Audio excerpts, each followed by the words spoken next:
बेटा श्री गणेशाय नमः।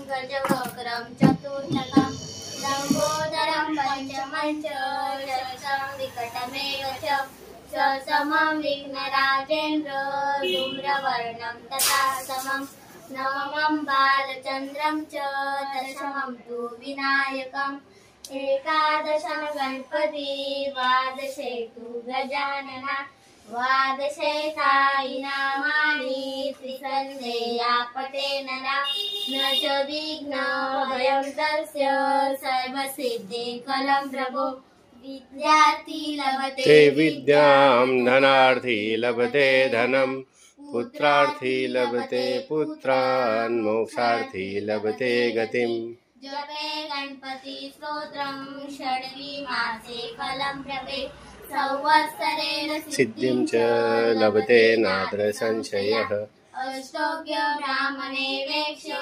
विधिद्वारा समर्पये तस्य विद्या भवे सर्वा गणेशस्य इति श्री नारद पुराणे संकटनिरसनं श्री गणपति स्तोत्रं संपूर्णम्।